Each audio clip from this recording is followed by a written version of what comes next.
Hola Noé, bienvenida. Hola Mario, gracias. Bueno, el tema que nos convoca es cuidados paliativos. Sí. Quiero que me cuentes sobre eso, quiero entenderlo, saber a qué se trata. Pero antes, contame cómo llegaste a eso y por qué elegiste este camino. Bien, bueno, gracias por la invitación primero.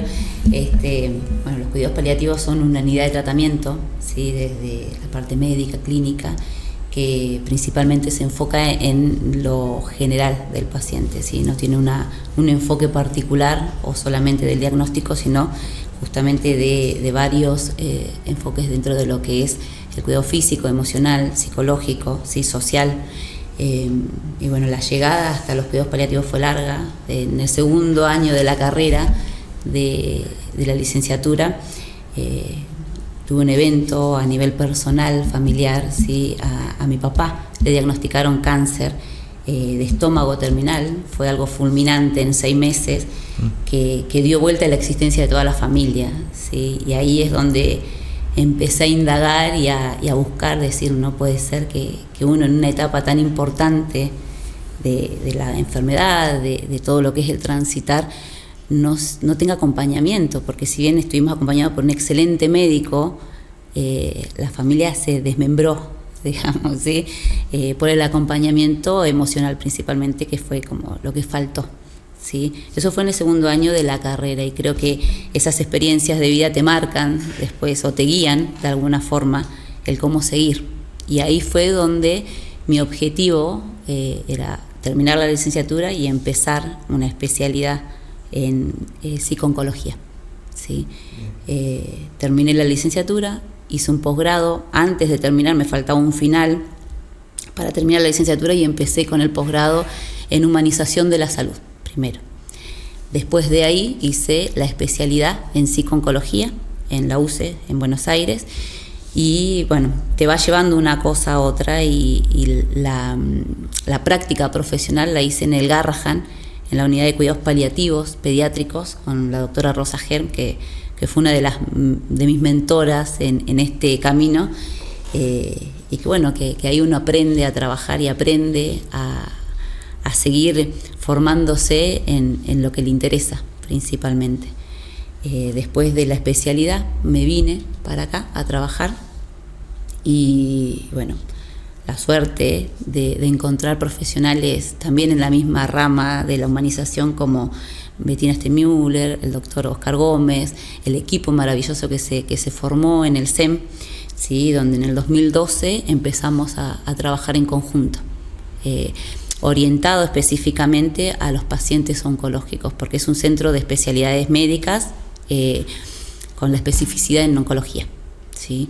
Y después de ahí, bueno, seguir formándonos y seguir aprendiendo juntos, porque bueno, también tiene que ver con la suerte de estar con personas que saben mucho, ¿sí? Que acompañan y que redireccionan también lo que uno va formándose como profesional, ¿sí? En el 2012 empezamos el trabajo en el centro que está en Ameguino, y bueno, hasta el día de hoy continuamos y formándonos, ¿sí? Después de ahí hice varios cursos, mindfulness, formación en mindfulness, soy profesora de yoga, o sea, fui armando un camino también desde el acompañamiento al paciente desde otras áreas, y también la maestría en cuidados paliativos, que lo hicimos con los profesionales que trabajan, Bettina Stemüller, Rocío Lema, ¿sí? Lo hicimos en el UDA-ONDO, en bueno, la formación específica en cuidados paliativos.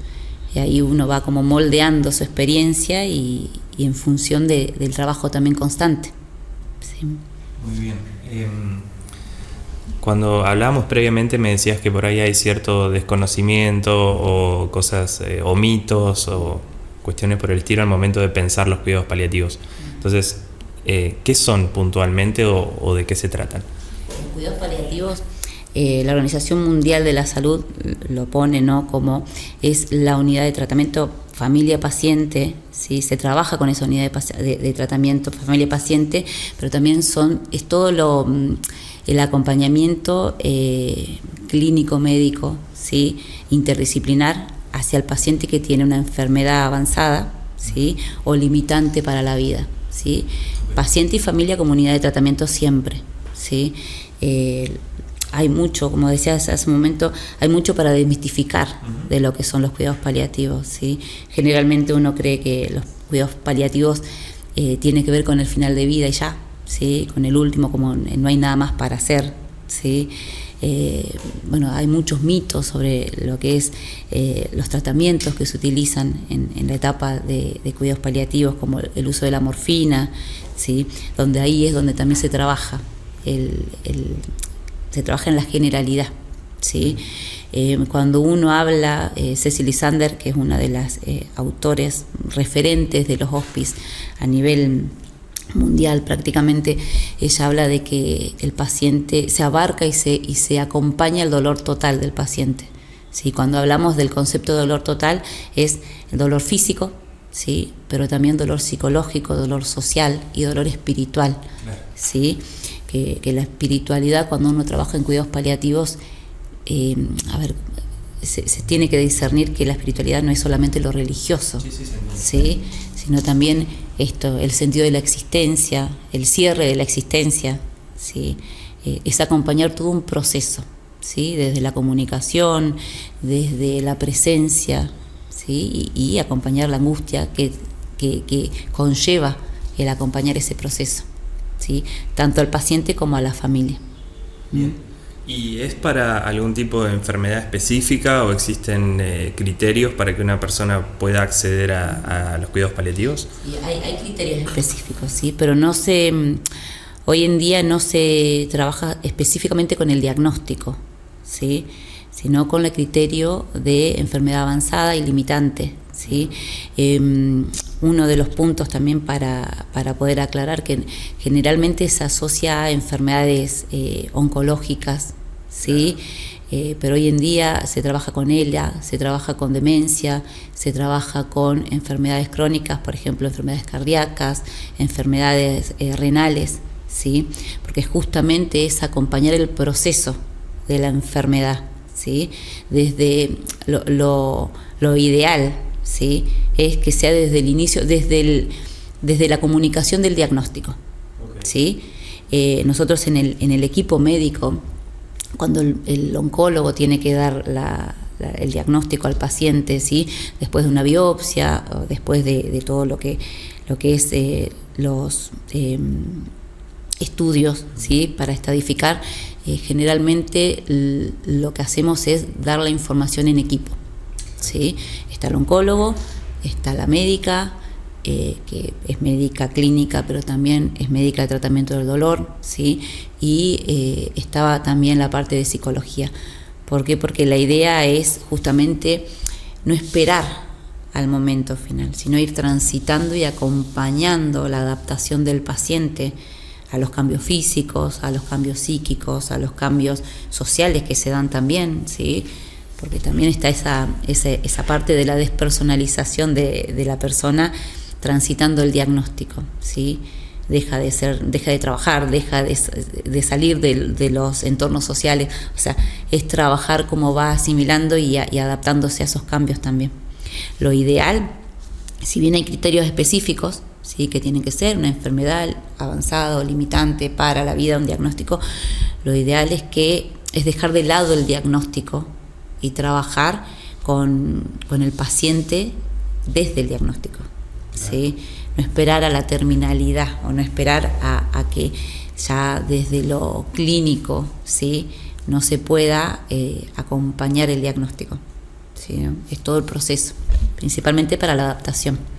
Claro, sí, pensaba eso en el momento en que se empiezan a aplicar esos cuidados, y decías desde el diagnóstico. Y me gustaba mucho esta idea de humanización, dijiste, como de la salud, como que no es solamente el problema o la enfermedad que hay que atender, sino la persona que está detrás y todo lo que le pasa cuando se le da un diagnóstico de ese tipo, a él y a quienes lo acompañan. Sí, a la unidad de tratamiento, ¿sí? Paciente y familia, ¿sí? Creo que, bueno, cuando uno trabaja en psico-oncología, que es mi especialidad de base, ¿sí? Trabajas con el paciente, con la familia y con el equipo tratante. Es un trípode, ¿sí? Porque en mi formación y creo que para trabajar en un ámbito tan específico como son los cuidados paliativos, yo no consigo trabajar sola.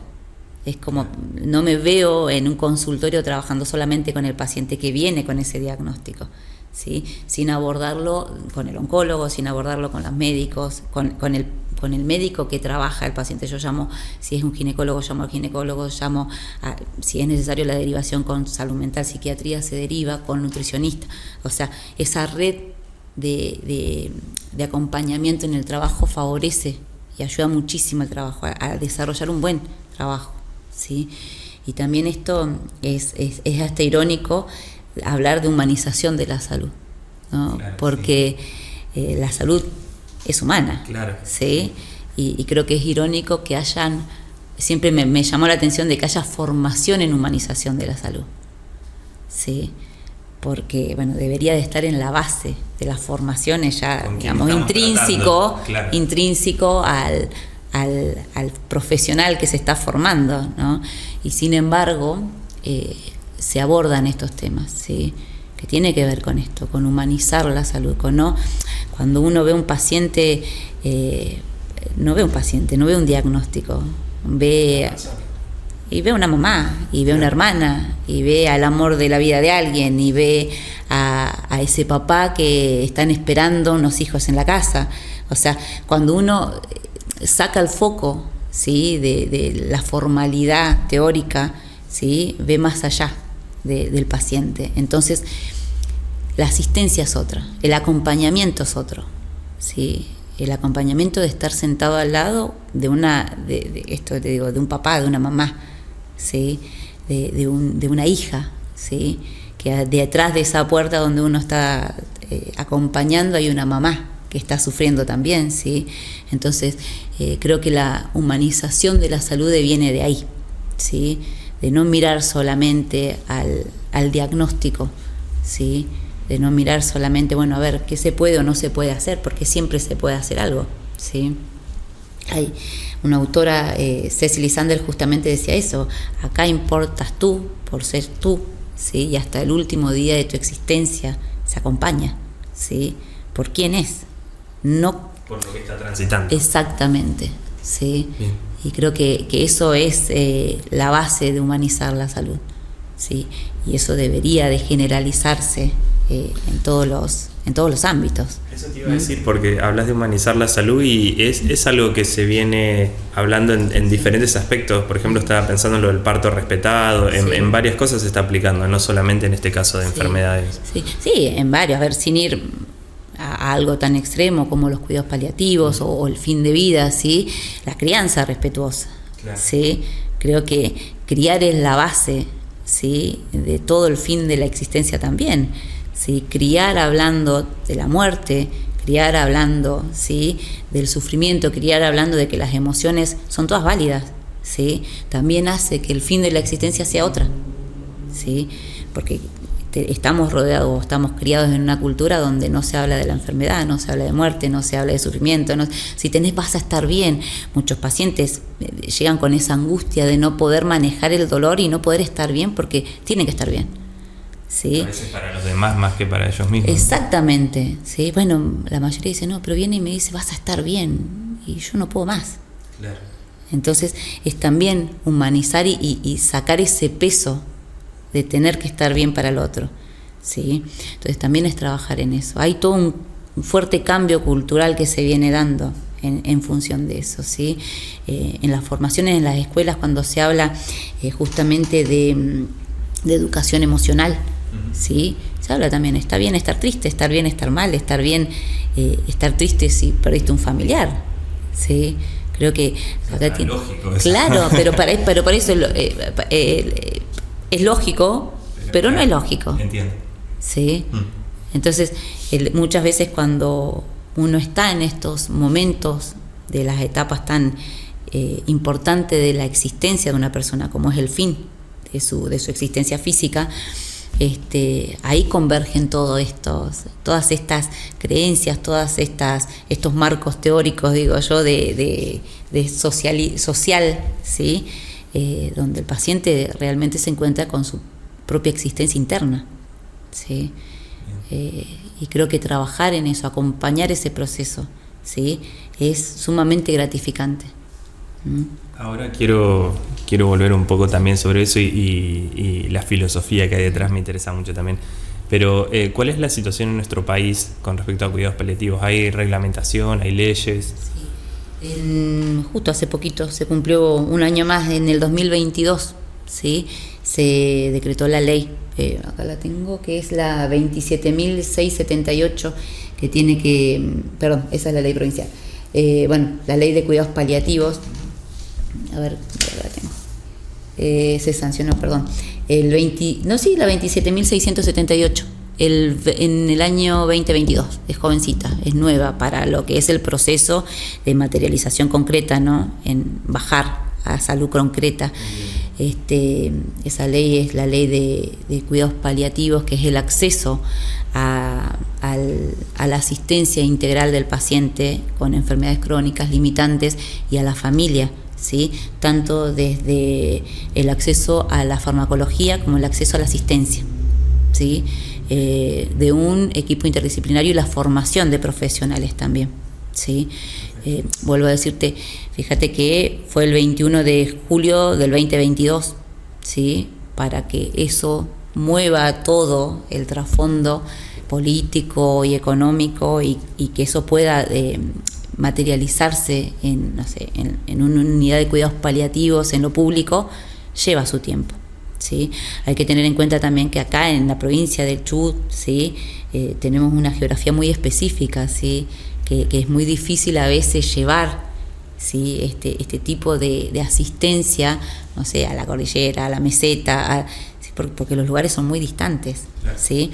A veces yo he trabajado mucho con telemedicina, ¿sí? Hacer acompañamiento a personas que están en la meseta, personas que están como muy alejadas de los centros o que vienen a atenderse acá, ¿sí? Y van a hacer, digamos, el fin de vida en su lugar, y uno acompaña, ¿sí?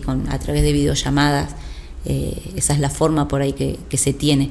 Todavía no hay, si bien se adhirió Chubut a la ley, ¿sí? Nacional, todavía falta mucho para su implementación, ¿sí?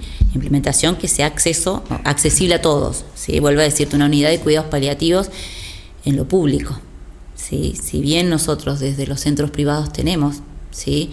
Está armada la unidad de cuidados paliativos, está armada el trabajo en cuidados paliativos, en lo público todavía está en desarrollo. Hay muy buenos profesionales trabajando en el área en la parte pública, ¿sí? Con muchas voluntades, ¿sí? Son muy buenos profesionales y ponen mucha voluntad ¿sí? Pero falta la formación específica, ¿sí? En cuanto al lugar físico y en cuanto a el nombramiento de los lugares también. Bien. Recién cuando definíamos un poco de qué se trata los cuidados paliativos, hacías esa diferencia con pacientes terminales, porque pueden serlo o no, porque Exacto. Pueden ser acompañados de otro tipo de enfermedades. ¿Y cuál es la relación con el concepto de muerte digna? Creo que engloba, ¿sí? El acompañamiento, en el proceso de acompañamiento de los cuidados paliativos engloba la muerte digna, ¿sí? Justamente es para propiciar y favorecer la muerte digna, ¿sí? Acompañar en ese proceso, ¿sí? Los cuidados paliativos tienen como objetivo, ¿sí? Es también evitar la sobreexposición del paciente a tratamientos, ¿sí? Por ahí que ya estamos hablando de diagnósticos que no son curativos, ¿sí? Entonces ese encarnizamiento médico por ahí se evita cuando uno acompaña y dignifica la existencia hasta el último día de vida. Y también evitar el abandono, ¿sí? Porque muchas veces, ya está un diagnóstico terminal, a veces no hay mucho que hacer, ¿sí? Claro. Cuando en realidad aliviar el sufrimiento dignifica la existencia hasta el último momento. Y el sufrimiento, vuelvo a decirte esto, que no es un sufrimiento físico únicamente, ¿sí? Es un sufrimiento psicológico, es un sufrimiento social, ¿sí? Es un sufrimiento espiritual. Entonces, acompañar y aliviar ese sufrimiento, ¿sí? Es lo que dignifica, ¿sí? Es lo que hace que la muerte sea digna, ¿sí? Y escuchar la voluntad del paciente, ¿sí? Por eso también cuando uno hace todo este proceso de acompañamiento, la comunicación es fundamental, ¿sí? Y no solamente la comunicación cuando entra el paciente en cuidados paliativos, la comunicación del propio diagnóstico, ¿sí? Es fundamental para el desarrollo traumático o no, ¿sí? de todo lo que es el seguimiento, es como la puerta inicial, el puntapié inicial de todo lo que es el seguimiento en cuidados paliativos. Sí, imagino también lo que decías, ahora vamos a puntualizar, pero en la comunicación con la familia, porque también puede ser que a la familia le cueste tomar esa decisión de entender lo que está sucediendo. Hay una prioridad, por lo que me decías, de la calidad por sobre la cantidad del tiempo. Es como decir, bueno, ¿es este el plazo o ya no se puede hacer nada más desde la parte médica que sea lo más amable, calidad posible ese tiempo compartido en su familia o bien para la propia persona? Sí, lo que se apunta también en el acompañamiento en esta área de cuidados paliativos es eso, la calidad antes que la cantidad de tiempo, ¿sí? Y la calidad tiene que ver muchas veces con, por ahí el paciente no sé, hace tratamientos que conllevan mayor sufrimiento, la toxicidad del tratamiento posterior.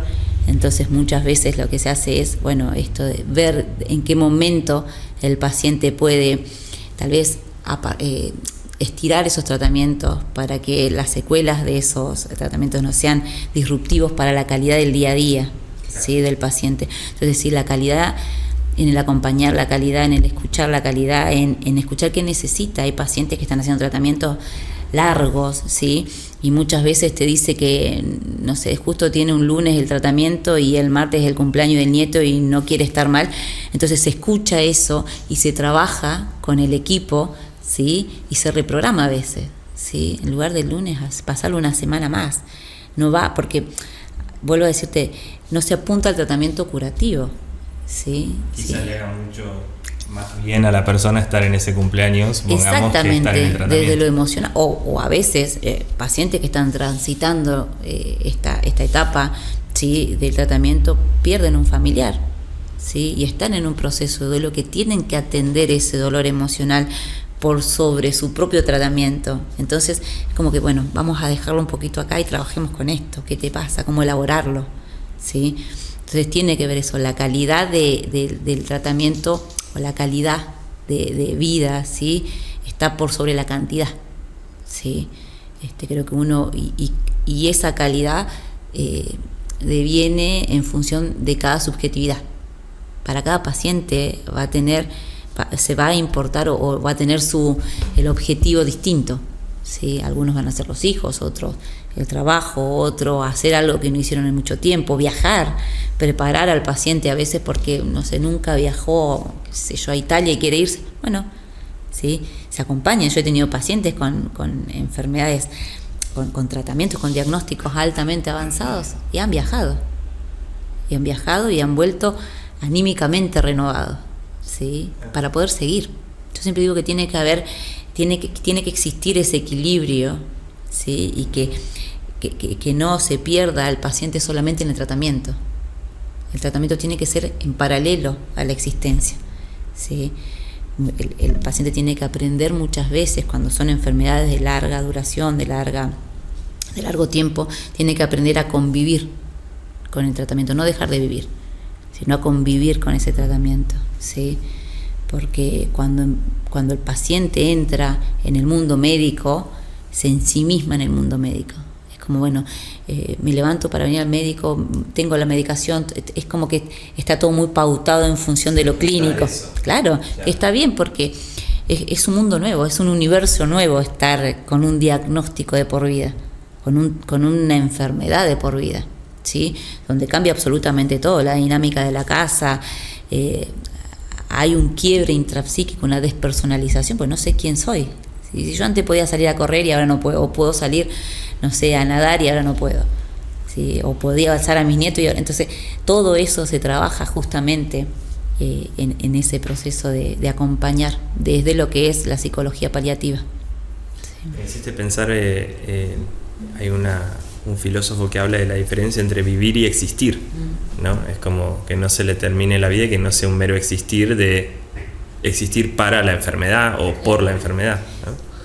Ojo que en algunas personas, sí, es necesario que aprendan, ¿sí?, el proceso de lo que es vivir con un tratamiento. Pero después tiene que poder, una vez que se aprende, porque se entra todo en un circuito médico, turnos, tratamientos, controles, ¿sí? Y que después es salir, ¿sí?, de ahí y seguir buscándole el sentido a la existencia con esta realidad clínica, ¿sí? Hay uno de los autores que me encanta a mí, que es Viktor Frankl, que justamente él habla del hombre en busca del sentido, ¿sí? Y que tiene que ver con esto, como en una situación límite de la vida, ¿sí?, en una situación más compleja, más difícil, el hombre necesita encontrar el sentido de la existencia para seguir existiendo, no importa cuánto, para seguir existiendo, para seguir anclado, ¿sí?, a esta existencia.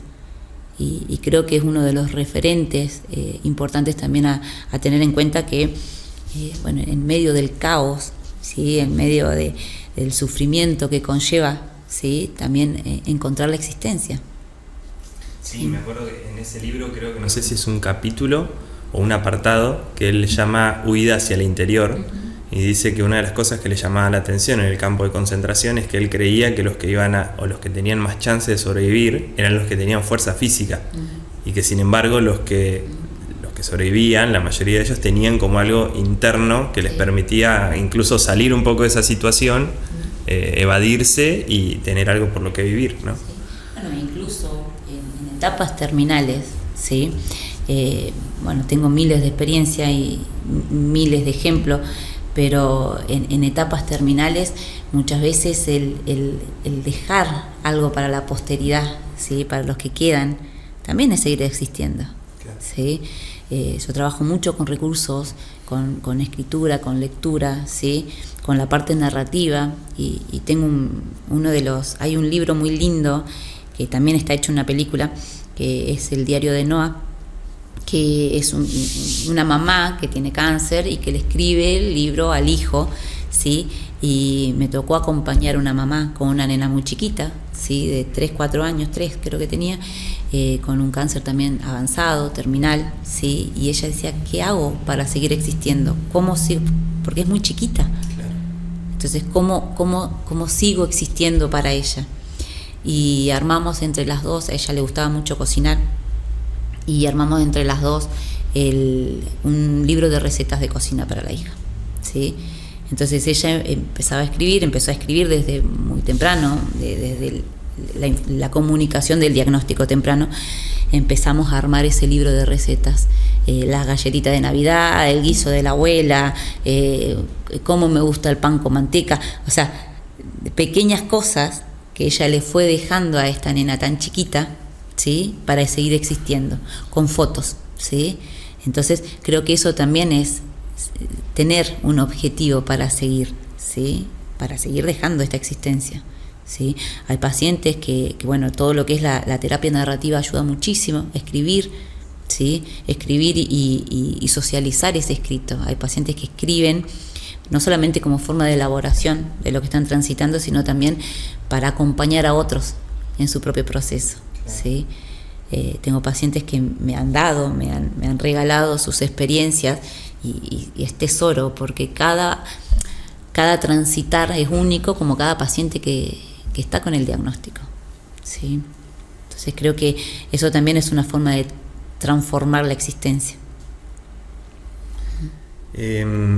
Estaba pensando en lo que me decías sobre el trabajo en equipo, y se me ocurre que uno de los momentos más difíciles, y que por eso también se debe trabajar de esa manera, es como comunicar a esa persona el diagnóstico o la situación, o cómo se va a continuar. Me imagino que hay mucho un juego de emociones, de cuestiones que no tienen que ver solo con la parte física o la enfermedad en sí, sino cómo no sé, cómo transmitís o cómo es ese momento en el que sentás a la persona. Y también pensaba esto, hablamos mucho de familia, y si siempre la persona, o quizás lo que te ha tocado acompañar, siempre hubo una familia, o qué pasa si no hay una familia, quién acompaña toda esa parte de sostener a partir de que sea el diagnóstico, ¿no? Sí. Creo que el tema de la comunicación es fundamental, ¿sí? Hay un libro muy interesante que creo que tendría que ser el ABC de todos los médicos, que es Cómo dar malas noticias, se llama así, y es de Gómez Sancho. Es impecable ese libro, ¿sí? porque él justamente con toda su mirada humanizada, ¿sí?, habla de cómo impacta el transmitir la información diagnóstica a los pacientes y cómo eso, como te decía hace un momento, es el puntapié inicial de todo lo demás, ¿sí?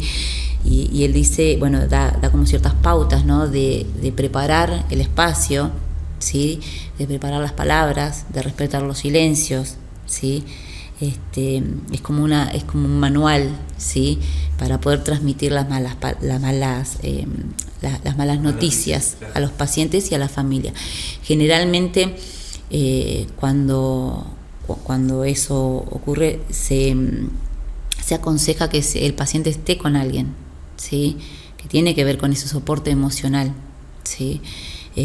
Hay un impacto en ese diagnóstico, en esa comunicación diagnóstica, ¿sí? Y generalmente el impacto es lo que hace que muchas veces el paciente se disocie, deje de escuchar, ¿sí? Muchas veces en las sesiones el paciente me dice, o la persona me dice, ¿sabes qué? Hubo un momento que veía que movía la boca y no escuchaba. Estaba ahí. Sí, entonces esto me parece que es importante, y más allá de comunicar, creo que el desafío más importante, ¿sí?, es acompañar la angustia, acompañar las emociones atrás, ¿sí?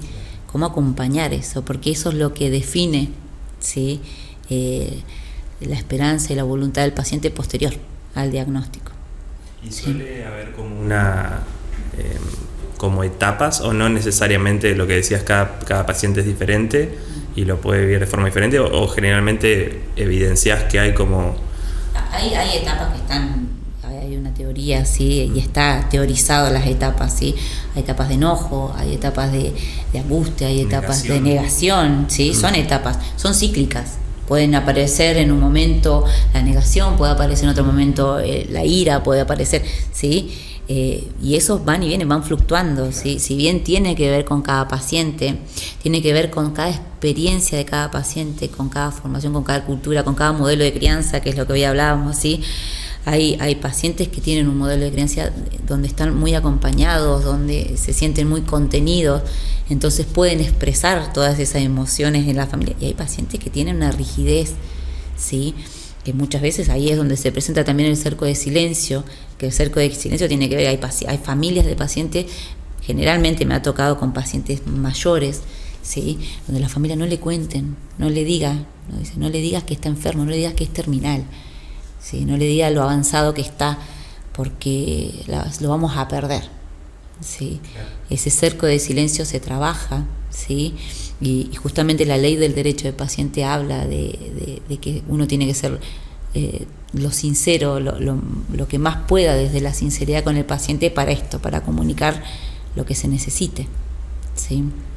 Pero sí, creo que cada una de las etapas que puede transitar el paciente tiene que ver mucho, y ahí está el desafío justamente, que es cómo es la persona y el grupo que acompaña. Yo muchas veces le digo a la mayoría cuando me preguntan cómo haces, hay veces me ha tocado acompañar, 15 personas dentro del consultorio, porque uno cuando llama a la familia, como cuando uno dice, bueno, acompañamos a la familia, ¿quién quiere acompañar? ¿Quién quiere esto? ¿Quién necesita una guía como para poder psicoeducar a la familia, para acompañar el proceso? Y yo he tenido 15 personas, 20 personas dentro del consultorio, como una vez me tocó atender a un vecino, ¿sí?, un vecino de un paciente, ¿sí?, que fue el único que estaba, y hay veces que el paciente está solo, ¿sí? Entonces uno va adaptando y flexibilizando, ¿sí?, el acompañamiento en función de la realidad de cada persona. Bien.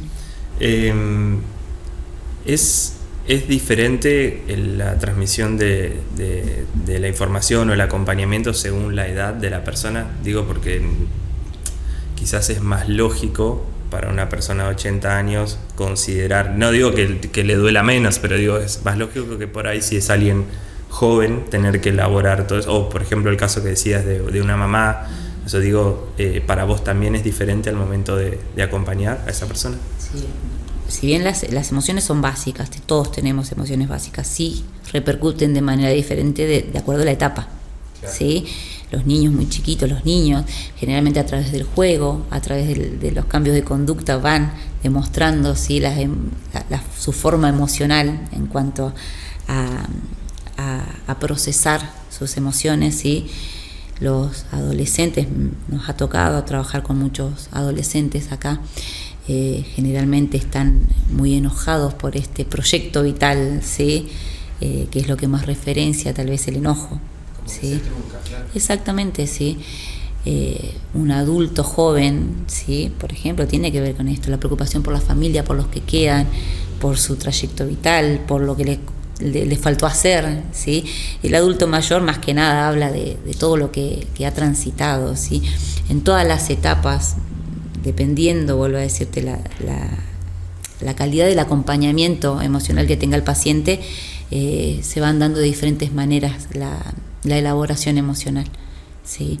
Uno tiene que ir buscando la forma justamente de poder trabajarlas, ¿sí? Y acompañarlas, porque creo que acá lo más importante es aprender a acompañar el dolor emocional, ¿sí? Que justamente eso es lo que falta, ¿sí? Muchas veces es, bueno, vas a estar bien y seguí, ¿sí? Y lo que conlleva eso, tenés que estar bien o vas a estar bien para el paciente que no puede con su cuerpo a veces, ¿sí? Entonces esto de poder acompañar con la comunicación, con el respeto, con esto de dignificar al paciente, ¿sí? De dignificar la persona que tenés enfrente, creo que tiene que ver con esto de humanizar, ¿sí? Esta etapa final. Y si se da el caso que el paciente o la persona pierde la vida, ¿el trabajo sigue con la familia o con el grupo que lo está acompañando? Sí. Nosotros seguimos, primero hacemos todo un proceso, ¿sí? De duelo anticipado, cuando se trabaja con, uno va teniendo cierta noción con el trabajo, ¿sí? Cuando el paciente está en etapas terminales, ¿sí? O cuando la enfermedad ha avanzado abruptamente, entonces también se viene trabajando de antemano con los duelos anticipados, ¿sí? Tanto con el paciente como con la familia. Cuando se da esa etapa de la pérdida física, ¿sí? La etapa de muerte, se continúa el trabajo con la familia. Eso es a demanda, ¿sí? Hay familiares que vienen inmediatamente después de la pérdida y hay familiares que se toman su tiempo, ¿sí? Y nosotros acompañamos desde lo médico, si necesitan explicaciones, ¿sí? Y desde lo psicológico, que es justamente acompañar el proceso de duelo, ¿sí? Y uno también va viendo en el transitar del paciente y la familia, va viendo también si hay probabilidad de duelo patológico o no, ¿sí? Si hay familias que tienen adolescentes que por ahí están en consumo, ¿sí? Entonces uno va como guiando también y derivando, ¿sí? La posibilidad a otros espacios terapéuticos, ¿sí? Pero se acompaña. Bien, pusiste mucho el foco en la comunicación como algo base para todos estos procesos. Si pudieras pedirle algo a un profesional que tiene que comunicar algo como esto o algo parecido, o a una familia que tiene que acompañar a un ser querido, ¿qué sería lo principal que le pedirías o algo mínimo que tendría que estar? Bien. Al profesional, bueno, he trabajado y trabajo con muchos profesionales, creo que tiene que ver con esto de no perder la mirada humana, ¿sí? Hacia el paciente. Vuelvo a decir esto, yo siempre digo que a través de esa persona que uno tiene adelante, ¿sí? Hay una mamá, hay una hermana, hay una hija, ¿sí? Y creo que no hay que perder el foco en eso, ¿sí? De no mirarlo solamente como un paciente con un diagnóstico, ¿sí? O con un paciente para hacer una estadificación diagnóstica para un tratamiento coespecífico, sino poder decir, bueno, a ver, ¿en qué puedo acompañar? ¿Cómo puedo decir? ¿Sí? Por eso creo que el trabajo en equipo es importantísimo, ¿sí? El oncólogo con el que trabajo, Alfredo, siempre me dice, no, te derivé, fíjate cómo está, cómo hacemos, ¿sí? Siempre cómo está preparado, no está preparado, porque la evaluación es importante, principalmente del aspecto de la esfera emocional, psicológica del paciente para empezar un tratamiento, o lo que es psicoeducación para el tratamiento. Creo que el trabajo en equipo es fundamental, ¿sí? La preparación del paciente desde lo emocional también, ¿sí? Por eso vuelvo a decir, el libro de Gómez Sancho, que es Cómo dar malas noticias, fantástico. Creo que tendría que estar lectura obligatoria, porque tiene que ver, no se centra solamente en la comunicación verbal, sino en cómo acompañar todo lo global que encierra la persona. Eso para la parte médica. Para la familia creo que es importante poder esto de que puedan pedir ayuda y que se dejen ayudar también, porque es muy difícil a veces en este afán de acompañar, y desde el amor, desde el afecto, el acompañamiento se ensimisma tanto que se pierde el rol fundamental, que es lo único que nosotros desde la parte profesional no se puede dar, que es lo afectivo. A veces la hija termina siendo una enfermera profesional para un padre, ¿sí? Y se rompe un vínculo, ¿sí? Entonces, muchas veces el pedir ayuda, el dejarse ayudar, el poder decir, bueno, necesito enfermería, necesito un acompañante terapéutico, necesito alguien que me dé una mano para cambiar a mi papá, porque también se dan muchas cuestiones ahí justamente de la vulnerabilidad del paciente, ¿sí? No sé, un paciente adulto me decía, creo que sufro más cuando me tienen que cambiar mis hijos el pañal o cambiar la sábana porque me manché, que cuando me hacen la quimioterapia. O sea, la dignidad del paciente, ¿sí? Socava justamente los vínculos.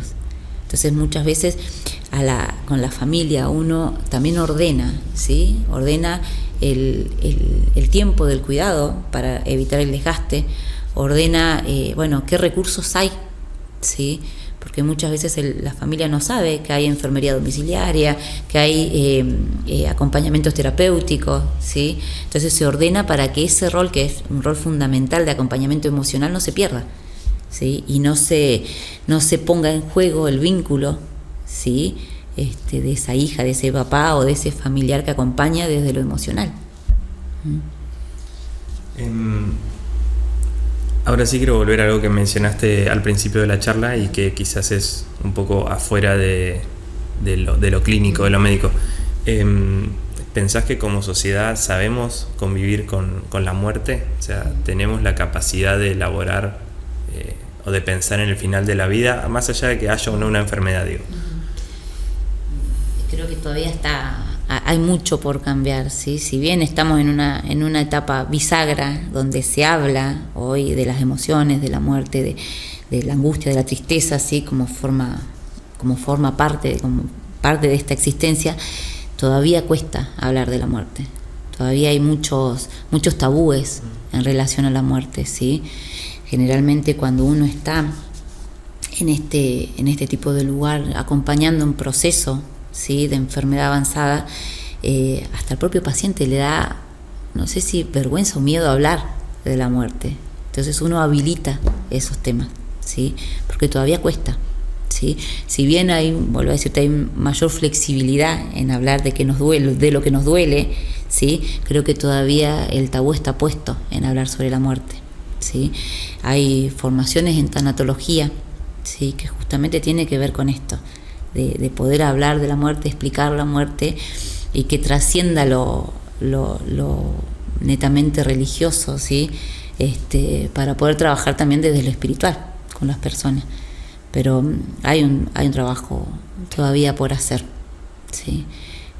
Creo que tiene que ver con esto de perder el miedo. ¿No? Sí, pensaba eso, porque a veces pasa, creo que sobre todo por ahí con gente más grande, que uno conversa sobre eso, no hables de eso, es como que uno la llama, ¿no? Sí, como, no. Claro, bueno, cuando uno habla con los pacientes por ahí, muchas veces nosotros hablamos sobre directivas anticipadas, ¿sí? Las directivas anticipadas es poder decir al paciente, en el caso, ¿sí? Que va a llegar el caso ¿qué es lo que no querés? ¿Sí? Muchas veces no quiero, el paciente le termina teniendo mayor miedo al sufrimiento que a la muerte en sí, claro. ¿Sí? Porque ¿qué no querés? ¿Sí? ¿Qué no querés desde lo clínico? No quiero que me resuciten, no quiero, esas son directivas anticipadas y está buenísimo hablarlo, ¿sí? Y me acuerdo de un caso de un paciente que el hijo tenía una creencia religiosa, el papá otra, y me dice, yo no puedo hablar con él de ciertos temas, como que no quiero, por ejemplo, ¿sí?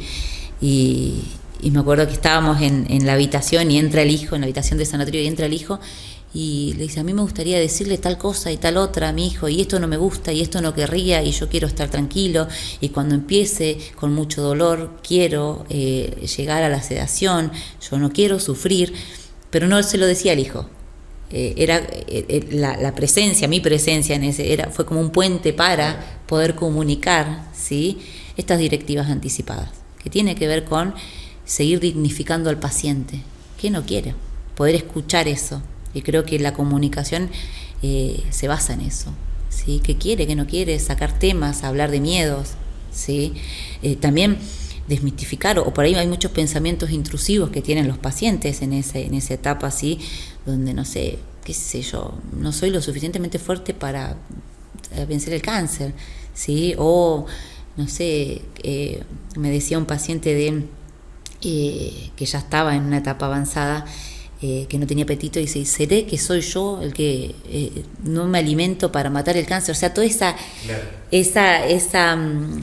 esa idea intrusiva, ¿sí?, que genera mucha angustia también. Bueno, hablarlo, ponerlo en palabras, sacarlo, pensarlo desde otro lugar, ¿sí?, ayuda a que se elabora diferente, ¿sí?, y a no culpabilizar, ¿sí?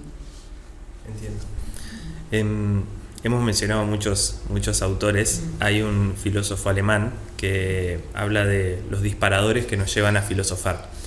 Y él dice que está el asombro, la duda y las situaciones límite, de Jaspers. Sí. Y algo que me genera curiosidad es que muchas veces nos toca atravesar una situación límite, algo que nos pone en conciencia del carácter limitado de la existencia, y ahí parece como que hacemos un clic, ¿no?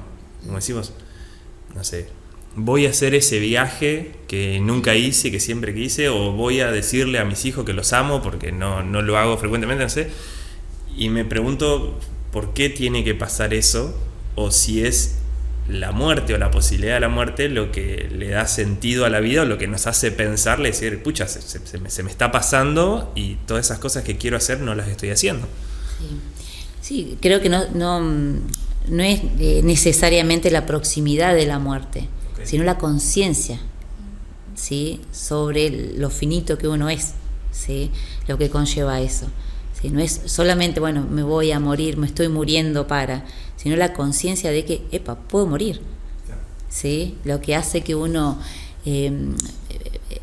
vuelva a rearmar esa pirámide de prioridades, ¿sí?, rearme en todos los sentidos, desde lo existencial hasta, no sé, lo proyectivo, ¿sí?, la conciencia de la finitud, de la existencia principalmente, porque uno se piensa, cuando uno piensa o cuando uno habla sobre la muerte, habla de la muerte del otro, ¿sí? Claro. Entonces es más fácil seguir existiendo, ¿sí? Me angustia que falleció un vecino, ¿sí?, me angustia y sigo, ¿sí? Pero cuando esa situación límite, como vos decís, te da la conciencia de la finitud, ¿sí?, de nuestra propia finitud, como una herida narcisista, de cómo yo me voy a morir, ¿sí?, ahí es justamente donde empieza a replantearse la existencia desde otro punto, ¿sí?, con otra mirada, por lo menos con la conciencia de esto es en lo general, pero también hay particularidades donde la negación, sí, la racionalización por excelencia aparece, y bueno, sí, me aíslo de eso y sigo como si nada. Hay pacientes que tienen o que están ante los diagnósticos de enfermedad avanzada, y acá no pasó nada, ¿sí? Se reniegan, hay una renegación de la realidad y no una elaboración, ¿sí? Entonces, muchas familias cuando sucede la muerte, ¿sí?, muchas familias quedan con muchas cosas ¿sí? Me hubiese gustado hablar más, me hubiese gustado decirle, me hubiese gustado hablar sobre, o que me dijera que me quiere, y tiene que ver con eso. Por eso también se acompaña el proceso de duelo en función de cómo fue ese cierre de esa existencia, ¿sí? Hay pacientes que han podido cerrar su existencia de una manera maravillosa, que nosotros a veces decimos con Betina y con las profesionales que acompañamos, decimos, wow, es increíble, personas jóvenes, ¿sí? Y hay otras personas que vos decís, su vida ha podido hacer un montón, sí, pero fue fiel a su estilo, sí. Muchas veces las estructuras de personalidad se cronifican, ¿sí? Claro. Ante esa conciencia de muerte. Sí, incluso pienso de que puede ocurrir la situación límite que ponga en conciencia que uno tenga ese cimbronazo y diga, bueno, no, quiero cambiar esto, quiero hacer, y te dure un mes, o te dure un tiempo y después vuelvas y a tu actitud. Sí, esto sí, bueno, ahora hago todo, Claro. o cambio todo, o sabés que a partir de ahora empiezo, no sé, lo básico, ¿no? A comer distinto, ¿sí? Que a veces pasa esto de que vemos a un paciente que no tiene ninguna indicación desde lo nutricional y dejan de comer carne, ¿sí? O y hacen esos cambios estrambólicos, como yo digo, ¿sí? Pero después no lo pueden sostener y vuelven lentamente. No. Tuve el diagnóstico oncológico y bueno, voy a volver a trabajar menos, voy a dedicarle menos tiempo al trabajo. Después de a poquito vuelven, ¿sí? Otra vez a ensimismarse en muchas veces lo que le termina generando el malestar, ¿sí? Pero bueno, tiene que ver con la conciencia, tiene que ver con la elaboración propia de cada paciente, con la subjetividad de cada paciente. Bien. ¿Sabes qué estuve buscando? Y hay como... supongo que serán estudios y es para reflexionar ahora con vos de como de los arrepentimientos que hay antes de morir, ¿no? Hice como una recopilación de 5 y dice: el primero, hacer lo que los demás querían, no lo que uno quería. El segundo, trabajar mucho a costa de la familia y de la salud. Tercero, no haber expresado más emociones positivas. Cuarto, no haber sido feliz y amado más. Y la quinta, identificar lo verdaderamente importante. Me gustó la definición de justeza de juicio, o sea, saber lo que es realmente importante en la vida. Saber si estás de acuerdo y si, por lo que decías recién, nos arrepentimos más de lo que no hicimos, o las personas que como que saben que ya no hay vuelta atrás se arrepienten más de lo que no hicieron, como de lo que quedó pendiente. Sí, creo que son acertados esos 5 puntos y en ese orden principalmente, ¿sí? Porque, bueno, vivimos en una cultura de la productividad, ¿sí? Entonces eso hace que todo nuestro modelo de vida esté basado en eso. Entonces, conectarse con uno mismo, ¿sí? Escucharse uno mismo, entenderse uno mismo o hasta preguntarse uno mismo qué quiere, muchas veces está muy alejado, ¿sí? En un modelo de crianza que hemos tenido siempre está el cuidado del otro, ¿sí? El cuidado del trabajo, el cuidado de los hijos, el cuidado de la pareja, el cuidado del otro y no de uno mismo. Y cuando aparecen este tipo de diagnósticos, ¿sí?, tan impactantes, ahí es donde uno empieza a conectarse con uno mismo. ¿Qué quiero? ¿Qué hice? ¿Qué no hice? ¿Qué me faltó? ¿Sí? ¿Qué prioricé? Esto que te decía, en algunos pacientes la pirámide de prioridades, ¿sí?, cambia un montón y se sostiene ese cambio. En otros cambian por el impacto, ¿sí?, después se diluye, ¿sí? Pero generalmente cuando estamos ante el final de la vida, y sí, la mayoría de las personas que he acompañado y de diferentes estratos sociales, porque he acompañado pacientes, no sé, que han derivado del hospital, ¿sí?, y que he acompañado, y la mayoría no se detiene a lamentarse por el auto o por la casa o por los títulos, ¿sí? La mayoría es, mirá lo que me faltó, mirá, quiero más tiempo, necesito más tiempo para seguir abrazando a mis hijos, ¿sí? O, no sé, tendría que haber hecho eso, viajar más, disfrutar más, ¿sí? Vuelvo a decirte, en una cultura donde la productividad es la base de la identidad de la persona, ¿no? Creo que hay mucho replanteamiento y por eso justamente también se trabaja sobre la espiritualidad, ¿sí? Hay un libro muy lindo que trabaja sobre la espiritualidad en la clínica, de cómo hablar sobre la parte espiritual, que no tiene que ver únicamente con lo religioso, ¿no?, claro, sino con el sentido que tiene para la persona, ¿sí? La espiritualidad, ¿qué te hace? ¿Qué te lleva a seguir? ¿Qué te lleva a qué te da, digamos, como la gratificación, ¿sí?, para poder estar tranquilo con uno mismo, en paz con uno mismo, ¿sí? Creo que tiene mucho que ver con eso. Y si esto que decías, que nombrabas de esos puntos principales, es así. La mayoría de las personas se lamentan a veces por ese tiempo, por el tiempo principalmente, ¿sí? Por el tiempo, mira todo el tiempo que perdí enojándome, o bueno, muchas veces en esta etapa también se acompañan en la reconciliación de los pacientes con las familias, ¿sí? Y esto es, no sé, me ha tocado trabajar con pacientes que hacían 20, 25 años que no se hablaba con un hermano por una herencia, no sé qué, Y bueno, ¿y cómo hago para acercarme ahora que lo necesito? Y bueno, te acompaño. ¿Cuál es el número de teléfono? Llamamos, hablamos. Sí, sí, muchas veces uno, esto que te decía, funciona de puente en la comunicación. Claro, de mediación, ¿sí? Teniendo en cuenta que si vamos a mediación todos los conflictos tienen la base emocional, ¿sí? Sí, claro. Sí, entonces, la emocionalidad es fundamental en esta etapa. La elaboración de esa emocionalidad. Una vez compartiste conmigo una reflexión que era de un paciente que te había dicho que cuando lo habían diagnosticado, antes tenía muchos problemas. Sí. ¿La querés contar vos? Sí. Bueno, ese paciente fue increíble acompañarlo, primero porque era un hombre grande, ¿sí? La primera vez que hacía terapia en su vida, él decía, me trajo mi hija, ¿sí? Como que estuvo muy renegado, y después hasta el último día, el día antes de fallecer, lo acompañé, y él decía, antes del diagnóstico y de todo esto, yo tenía miles de problemas, la plata, el trabajo, el auto, la ropa, no sé qué, la familia, un caos. Dice, pero del diagnóstico tengo uno solo. Dice, no sabes lo que me gustaría volver a tener esos miles de problemas. ¿Sí? Y creo que eso resume mucho lo que es el impacto de los diagnósticos y el sentido de la existencia también. ¿Sí? Cómo le damos el sentido de la existencia un antes y un después, ¿sí? de estos diagnósticos que acompañamos. ¿Sí? Y bueno, y esto hace mucho que uno cambie la mirada también de seguir en la vida. ¿Sí? Acompañar esas existencias y acompañar estas personas, estas familias, ¿sí? Hace que el valor de la existencia sea otra. ¿Sí? Pensaba justamente en eso porque me contabas al principio que tu orientación se definió un poco por tu propia experiencia personal. ¿Y qué lecciones te ha dejado tu trabajo, o si crees que ha modificado lo que decías recién, que ha modificado tu forma de ver la vida? Sos mamá también, sí. Entonces, ¿cómo ha impactado eso en tu vida personal? A ver, si vuelvo al inicio de lo que fue de lo que es esta entrevista, te decía que uno de los puntapiés que inició mi carrera y mi formación fue la pérdida de mi papá. Fue muy abrupta, fue muy caótica, fue muy triste, fue muy traumática. Poco tiempo después que terminé la especialidad en psico-oncología, mi hermano tuvo exactamente el mismo diagnóstico y exactamente el mismo desenlace, ¿sí?